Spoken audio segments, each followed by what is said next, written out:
Hi, Tuck's my name, guitar's my game. Glad you came. Okay, welcome to this Hot Licks video. I've been doing this for quite a while now, this solo guitar thing, but actually I did a lot of things before then, and people generally know me as doing solo guitar and rhythm section, one-man rhythm section kind of thing. So that's what I'll try to demonstrate at this point, but it's going to be unavoidable that I'll make reference along the way to a lot of things that I picked up earlier in about probably 15 years of playing the guitar before I started doing the solo thing.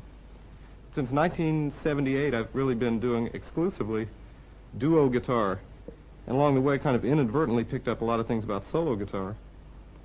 But what I found the thing I love to do most is just play with one other person. In my particular case, it's with my wife, who's a great singer, Patty. And so what I'd like to do is really get into the kind of grooves and textures that I end up developing when the two of us play together. What I've found is one of the best places to start with this kind of thing is with walking bass. Everybody's always curious about how do you do walking bass? How do you keep more than one part going? And why, for that matter? The why is a little bit easier to talk about than the how. My experience has been that it's a completely different thing. I remember for many years I used to argue with people that I should do this, even though it sounded better to do the various parts independently with different instruments. And what I found was you could get 3 or 4 people to play what I was playing and to do a better job of it, especially when I started out. And still, it seemed like such a great challenge, I had to keep doing it. And what's finally developed is a different style that sort of stands on its own, even though it's always making reference to the whole bands that I've always listened to and played with. So along the way, one of the things I'll keep coming back to is it's important to listen to the music that you derive this from. Don't just listen to me or listen to solo guitar players trying to sound like bands. Better to listen to the bands and then try to sound like the band when you're a solo guitar player. Nobody's going to ever mistake you for the band. But what I found is that if I'm thinking about the Count Basie band or Earth, Wind & Fire at the time that I'm playing, it comes out sounding a lot more like real music than if I'm thinking about what can I do on the guitar. So I'm going to start off with walking bass. And I'm going to start fairly simply to try to illustrate some of the different problems that you run into when you combine different parts. I think we'll use a blues as an example here. So we're going to do, I guess we should tune first, come to think of it. Let's tune. How about an E? This is E.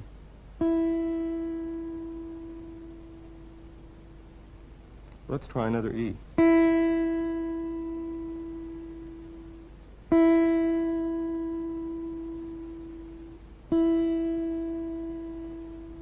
Here's an E chord.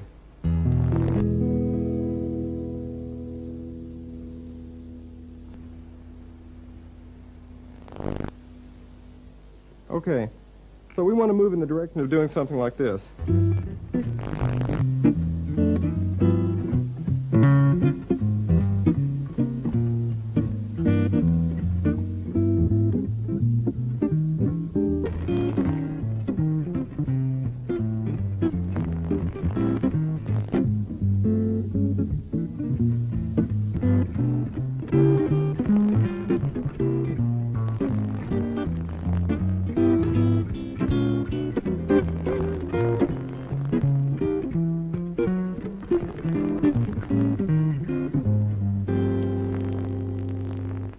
Okay, first let's start off just getting a bass line happening and working on independence of feel. That's been my main experience when I've run into a lot of students that have played this style. My main experience has been that they have a tendency to feel the same way whether they're doing the bass line or the chords. It all comes out choppy.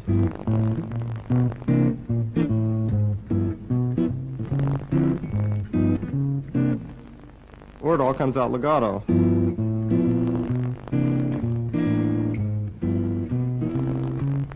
Whatever it is, it doesn't come out quite sounding like music, and what I finally came up with was the difference is independence of feel between the two parts. This is the main thing I've learned in solo guitar is you want the different parts to sound like what they're derived from. So the bass line wants to sound like a bass would sound. You wouldn't go around playing a walking bass line sounding like this.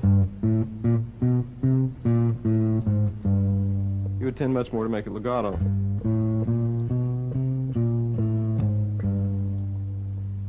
In fact, you might even liven it up a little bit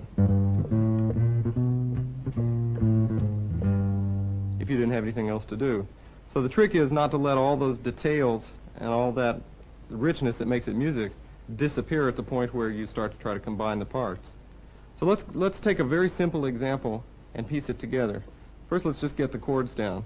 We're just going to take 2 bars out of a blues, just G13th to C9. First, we're going to construct a bass line that gets us from point A to point B. That's going to be the one I just played. By the way, I'll give you a set of rules here, and there aren't very many of them, that if you program those rules into your robot, put a tuxedo on them, you could probably take them out and pay them $50 a night and pocket all the money yourself.